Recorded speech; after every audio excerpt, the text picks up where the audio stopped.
Welcome again to It Doesn't Take a Genius, conversation with introspective perspectives and pithy points of view. Here are your hosts, my friends, Max and Marty. I think that's Mark and Mike. Yeah, whatever. Ramsey. Marshall. Yeah. We've struggled with this one. We've struggled with how to introduce ourselves, what the energy level is going to be, but we feel like we got to do this episode. Oh, definitely. Yeah. I saw something the other day, and it said the hardest conversations are exactly the ones you need to be having. Right. And so yeah, that's what brings us to this topic.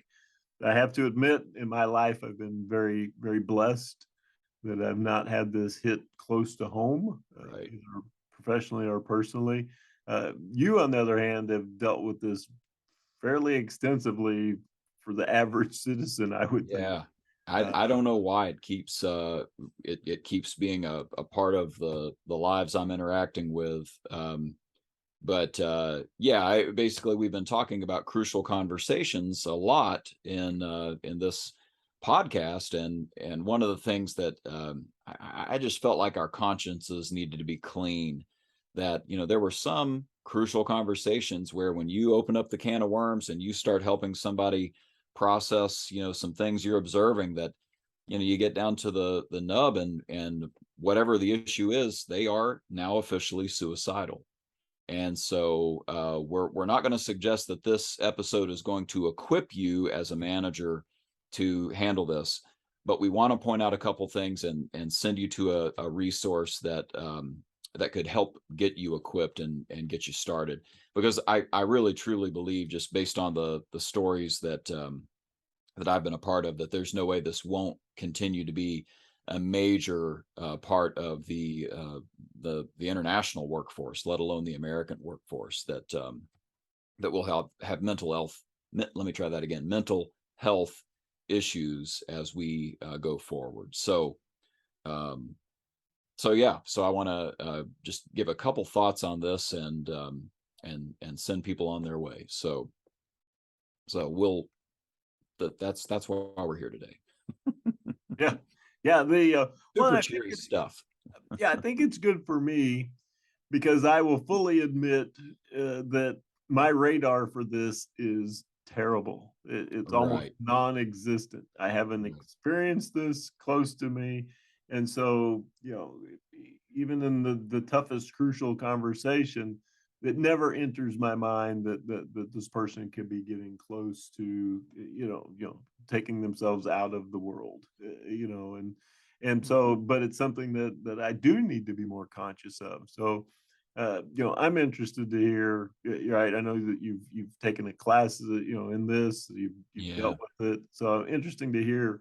Right, how does someone like me become more attuned to this, thing that's going on? Right. Well, yeah. So, and that's really that first step is sort of having your radar up. So, I'll tell you the sad story first. I won't give any of the details, obviously, because it's not my story to tell. But I had a very good friend who sent a message just out of the blue, just thanking me for some things from the past, and appreciating me.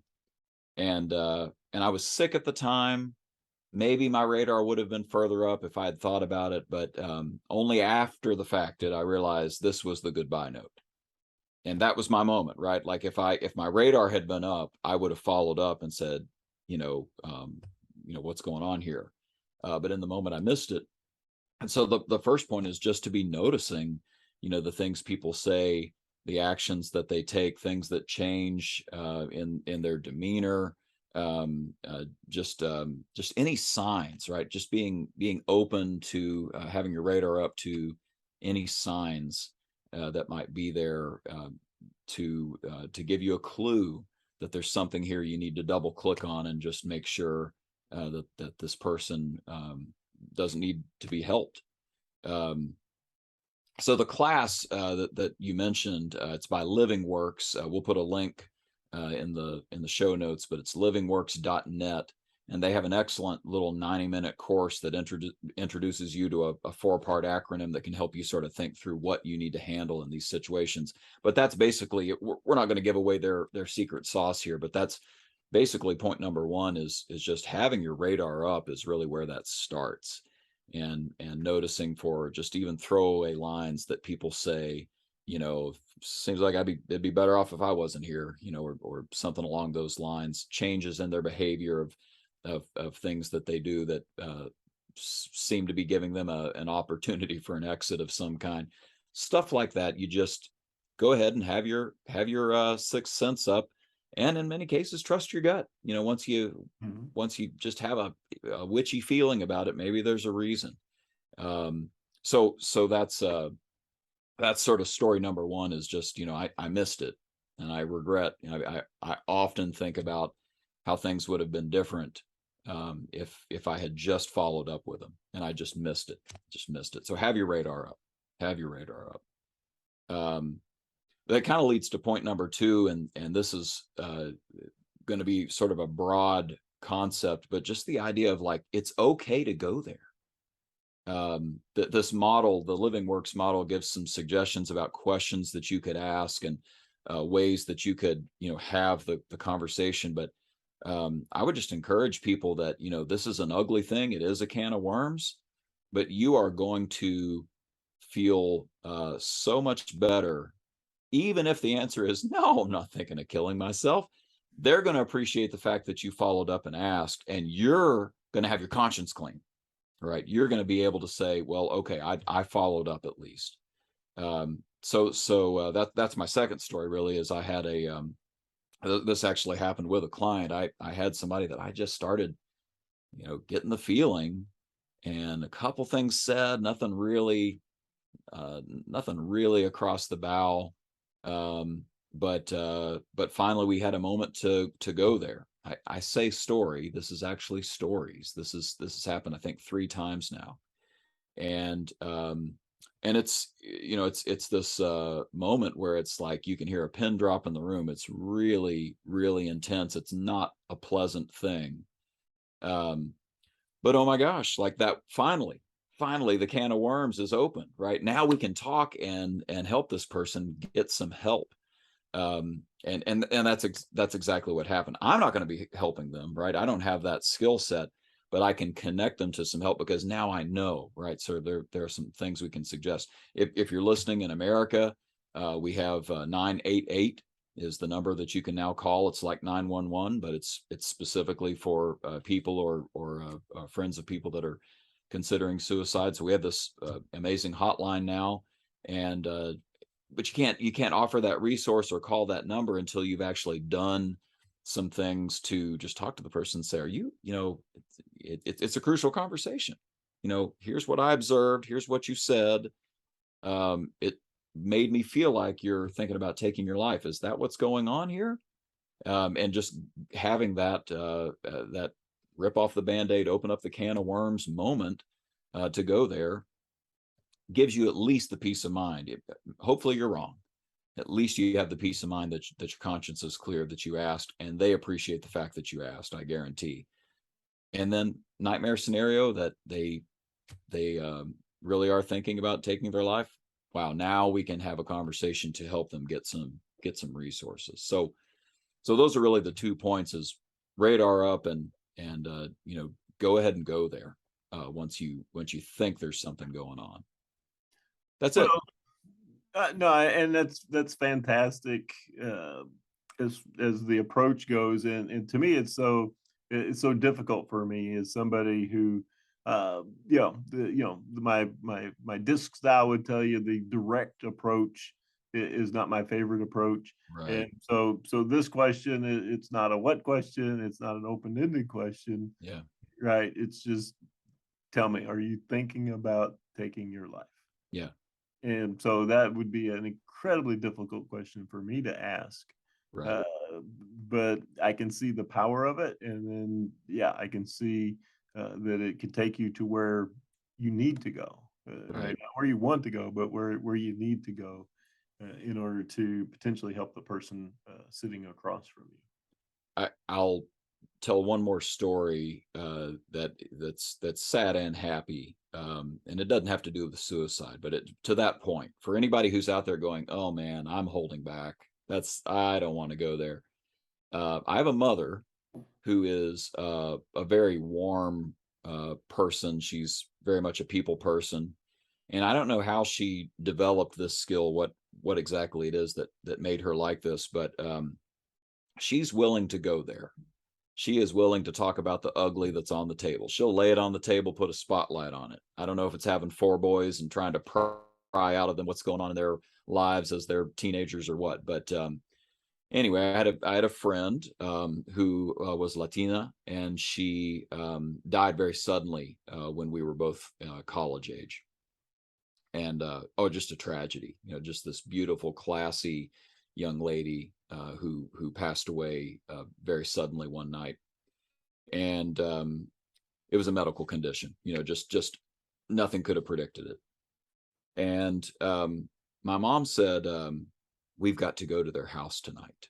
So that she died, this night. It's now the evening before the second night, and my dad and I were like, I don't know. I mean, we, like, Dad speaks Spanish, but we don't, and there's bound to be a ton of people there, and we're Baptist and they're Catholic. We don't know what the traditions are going to be like, and it was like, I mean, pulling up into that driveway was so intense because you could see, it was dusk. You could see some men huddled around a tree outside smoking.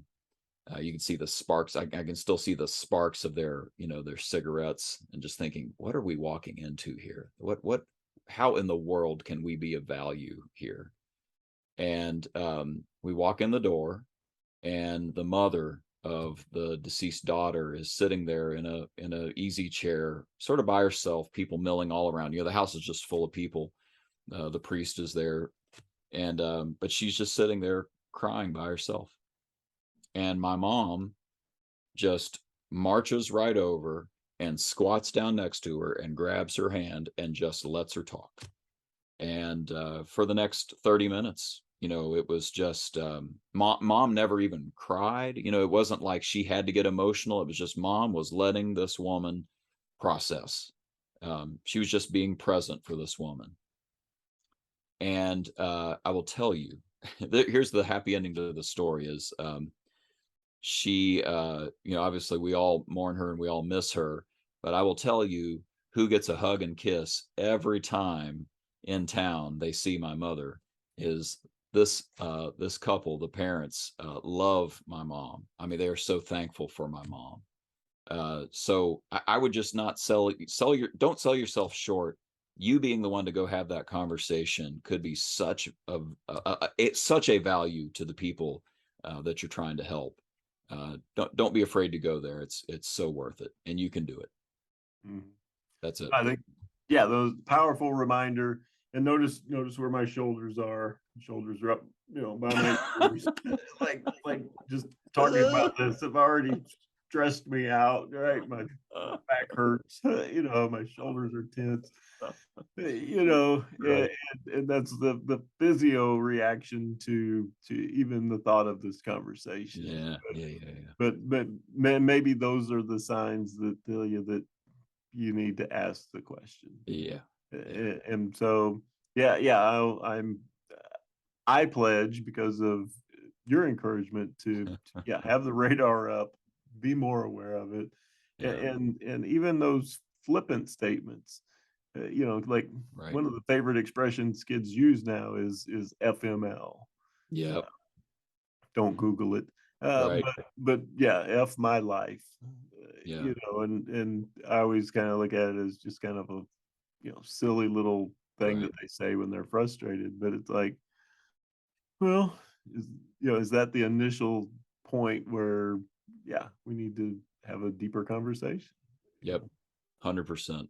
Mm. And we're not suggesting you become an expert in suicide. The point is that there are some resources that you can take to these conversations and be equipped. So yeah, anyway, the Living Works Start class is the one that I'd recommend. And but yeah, we just want to encourage you to like Mike said, to go there.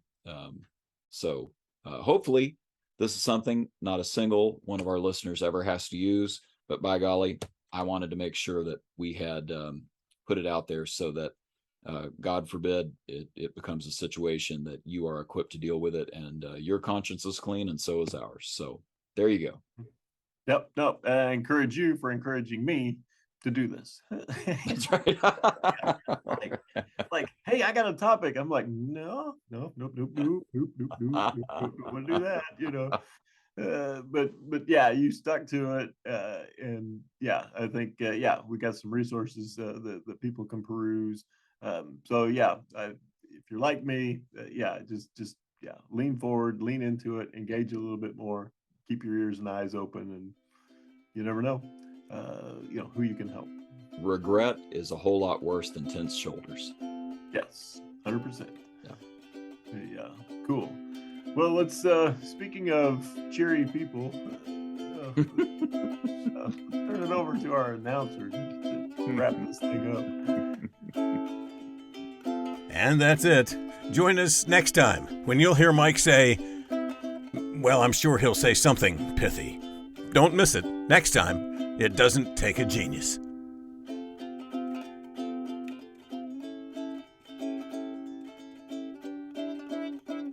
That's good enough.